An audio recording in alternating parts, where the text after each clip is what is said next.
피로 물든 전화부스, 어떤 사연이 담겨있는 걸까요? 때는 벚꽃이 휘날리는 봄, 레이오 대학의 입학식에서 수석 입학으로 신입생 대표가 된 주인공 케이타로. 挨拶の人って入試で1位ってことだよね。すっごい 준내 많은 머리숱을 자랑하며 무덤덤하게 대표 인사까지 맞춰버리는데요. 명석한 두뇌를 가지고 있는 케이타로에게는 한 가지 비밀이 있었습니다. 그것은 바로 귀신을 불러들이는 영매 체질이라는 것. 케이타로는 이 특이 체질 때문에 사진을 찍으면 무조건 심령사진이 되어버렸습니다. 심지어 과거 중학교 때에는 귀신에게 해를 입은 적이 있는데 그때 친구도 같이 휘말리는 바람에 2년 동안 히키코모리 생활했던 흑역사도 가지고 있죠. 그래도 인복이 있는지 가족과 주변 사람들의 응원으로 이렇게 수석 입학까지 하게 되었는데요. 특히나 소꿉친구인 에이코의 도움이 컸습니다. 에이코는 케이타로가 사회로 복귀할 수 있게 가정교사 자리까지 마련해준 정말 고마운 친구였죠. 그렇게 케이타로는 남들과의 교제를 꺼려했던 과거를 청산하고 평범한 생활로 돌아가기 위해 가정교사 아르바이트를 시작하게 됩니다. 나중에는 영매 체질까지 극복하겠다는 굳은 다짐도 잊지 않았죠. 아무튼 그렇게 케이타로가 맡게 된 아이의 이름은 호우즈키 야요이. 현재 이 학원에서 가장 기대받고 있는 천재라고 불리는 소녀였죠. 신입생 대표까지 맡은 케이타로에겐 완전히 딱인 학생이었는데요. 그렇게 지도를 보면서 찾아간 야오이의 집. ケイ君どうしたの？例のバイトで何かの手違いかな。 아니 이게 무슨 일이죠? 그 주소는 다름 아닌 소꿉친구인 에이코의 집이었는데요. 호우즈키로 성이 같다는 것만으로 뭔가 짐작을 했는데 이게 무슨 운명의 장난이란 말인가. 케이타로가 맡은 야요이는 에이코의 사촌 동생으로 작년부터 같이 살고 있다고 합니다. 뭔가 운명 같은 것을 느껴버릴 수밖에 없는데요. 그렇게 에이코의 집으로 들어가 바로 야요이를 불러보는데 얼굴만 봤을 뿐인데 위축될 정도로 압도적인 분위기를 뿜어내는 야요이. 케이타로의 영매 레이더가 제대로 발동해버립니다. 본능적으로 이 아이는 너무나 위험하다는 것을 알게 되죠. 瞳が2つずつある。 눈동자가 망키큐 샤링. 해골과도 같고 기분 나쁜 토끼 인형을 안고 있는 야요이. 게다가 야요이는 케이타로가 영매 체질임을 단번에 눈치채고 케이타로의 몸이 뭔가 이상하다고 말합니다. 그리고는 인형의 목을 갑자기 조르기 시작하는데요. ごめんね。ポイタして息の根止めておくから。 틀림없습니다. 엄마가 사준 인형이 마음에 안 드는. 분명 이 아이도 귀신을 보고 느낄 수 있는 존재였죠. 그리고 분명 케이타로보다도 더 깊게 관여하고 있을 가능성이 높았습니다. 벌써부터 팬티가 흥건해진 우리 케이타로는 따뜻한 어머니의 식탁이 그리워지는데요. 빤스런이 준내 마려웠지만 옆에서 케이타로를 걱정하는 에이코의 얼굴을 보니 과거에 자신을 많이 도와준 에이코를 봐서라도 여기서 포기할 순 없다. 마음을 다시 잡습니다. 애써 웃어 보이며 야요이에게 제대로 자기소개를 하기 시작하는데요. 케이타로의 자기소개가 끝나기 무섭게 야요이는 또 뜬금없는 말을 꺼냅니다. 心霊スポット行こうぜ。僕家庭教師で来たんだよ。 가정교사를 하러 온 케이타로에게 갑자기 심령 스폿을 가보자는 야요이. 벌써부터 유튜브 꿈나무 기질이 보이는데요. 야요이는 케이타로와 함께 심령 스폿에 간다면 케이타로의 체질 덕분에 높은 확률로 귀신이 나올 거라면서 꼭 가야 한다고 말합니다. 케이타로는 당연히 공부해야지 지금 이게 무슨 소리냐고 거절해보지만 야요이는 여기서 필살기를 써버리죠. もしもしスクエアですか？ 学の幻冬が先生がいたいけな私にどんなパンツ履いてんの？ 바로 그냥 케이타로 변태 새끼로 만들기 대작전. 순식간에 빨간 줄이 그일 뻔한 케이타로는 야요이에게 근육 파괴술이 마려워졌지만 옆에서 눈치 없는 에이코가 재밌어 보인다면서 차키까지 꺼내들어 더 이상 물러설 곳이 없어져 버립니다. 그렇게 울며 겨자 먹기로 갑자기 심령 스폿 탐사팀이 되어버린 세 사람. 보니까 에이코가 제일 신났습니다. 그렇게 출발하고 시간이 얼마나 흘렀을까? 도착 1km 정도가 남았을 때 케이타로는 벌써부터 오한이 들어버리는데요. 야, 이 정도면 진짜 이 귀신 만만치 않을 것 같습니다. 그렇게 도착한 장소. おお、ここか。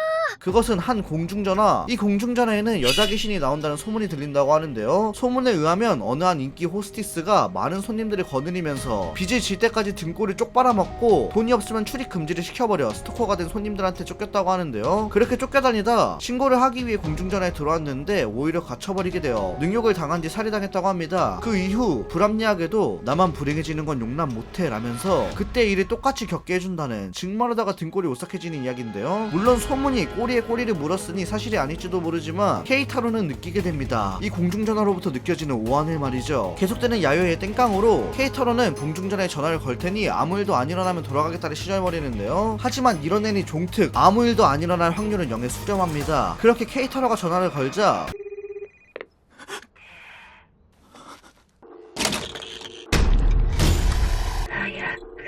알 수 없는 목소리가 들려오기 시작하더니 갑자기 피 묻은 손이 공중전화를 덮치게 됩니다.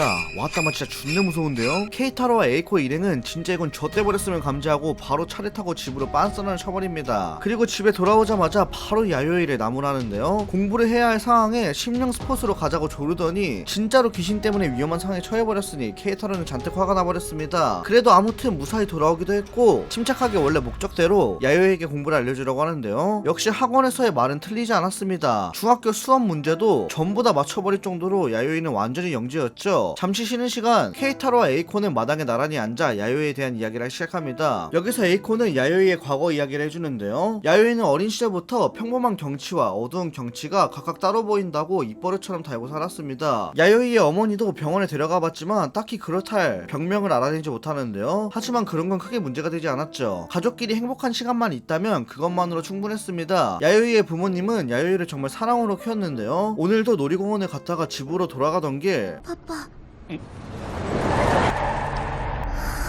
돌진하는 트럭에 의해 야요이 가족의 차는 산산조각이 나버립니다. 그리고 살아남은 것은 야요이 뿐이었죠. 야요이는 이 사고로 인해 머리를 다치게 되는데요. 이후 지능검사를 했더니 IQ가 160을 넘게 됩니다. 그리고 야요이는 깨달았죠. 지금까지 봐왔던 평범한 경치와 어두운 경치가 각각 현실과 저승, 그러니까 야요이는 지금껏 두세 개를 보고 있었던 것입니다. 야요이는 사고가 난 그날 두 눈으로 똑똑히 봤습니다. 악령 같은 무언가에게 어머니가 끌려가는 그 장면. 이후 야요이는 친척인 에이콘의 집에서 생활하게 되었고 어머니를 찾기 위해서 심령 스폿과 귀신이 있는 곳에 돌아다니며 악령을 퇴치하고 있었던 것이죠. 그 이야기를 곰곰이 듣던 케이타로, 역시 주인공 하면 정의감이 넘쳐야겠죠. 이런 딱한 야요의 상황을 그냥 지켜만 볼 수 없죠. 자신만이 해줄 수 있는 일이 무엇일까 생각을 곰곰이 하다가 결국 야요이와 함께 다시 그 공중전화를 향하게 됩니다. 그렇게 도착한 공중전화, 저번에 빤스런 친구의 빡이 돌았는지 악령이 이를 갈고 있었는데요. 도착하자마자 케이타로는 공중전화 부스 안으로 빨려 들어가 버립니다. 전화 손으로 목을 졸리기 시작하는 케이타로, 얼른 케이타로를 구하지 않는다면 목숨이 위험한 상황이죠. 여기서 야요이는 자신이 나설 차례라면서 갑자기 가방에서 빠루를 꺼내더니 공중전화를 강제로 오픈해버리는데요. 야, 이거 맞는 거야? 그리고 스타킹으로 감싼 부적 동상을 빙글빙글 돌리더니 공중으로 뛰어오릅니다. 覚めることのない無限の夢を見せてあげる 왔다 마테마 가로 열고 물리인데요? 야 그냥 다 때려부시면 되는 거 아니냐 이 정도면? 아무튼 그렇게 유령을 물리적으로 퇴치해버리고 케이타로에게 손을 내미는 야요이. 慶太郎がどんなに霊を引き寄せる体質でも問題ない私が狩る 그렇게 지금 이 순간 악령을 퇴치하는 환상의 듀오가 탄생하게 됩니다. 비록 가정교사로 시작된 관계지만 야요이의 사연을 들어버린 이상 케이타로는 가만둘 수 없었는데요. 그래도 유령을 같이 퇴치했다는 점에서 어딘가 묘하게 상쾌한 기분이 드는 케이타로. 그런데 분명 상쾌할 터인데 계속해서 뒷자리에서 느껴지는 이 찝찝한 느낌은 무엇일까요?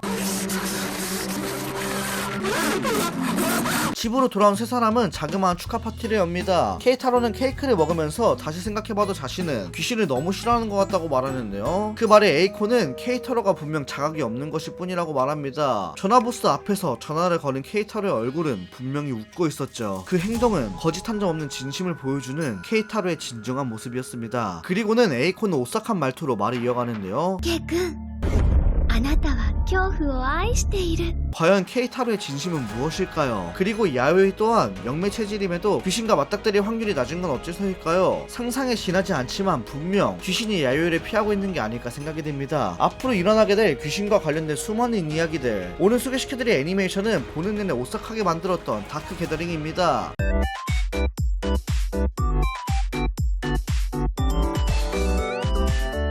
다크게더링은 이번 3분기 신작 애니메이션으로 케이타로가 야요이라는 아이의 가정교사가 되면서 각종 귀신과 마주치는 내용을 담고 있는데요. 중간중간 반전적으로 나오는 연출들과 오싹한 성우들의 연기, 굉장히 본격적으로 등장하는 호러 요소들이 보면서 정말 깜짝깜짝 놀라게 했던 작품입니다. 처음에는 야요이가 귀여워서 봤는데 어우 슈발 깜찍은 무슨 그냥 완전히 무서워가지고 빤스를 갈아입어버렸잖아요. 오늘은 엄마랑 자야겠다. 공포 애니메이션을 찾고 계신 분들께 정말 강력히 추천드리고 싶은데 그냥 단순한 공포가 아닌 다크게더링만의 독특한 맛이 있기 때문에 간만에 오싹해지고 싶다, 독특한 작품의 공포 애니메이션을 보고 싶다 하시는 분들께 다크게더링을 강력 추천드리겠습니다. 오늘 영상이 재밌으셨다면 좋아요, 구독, 알까지 부탁드립니다.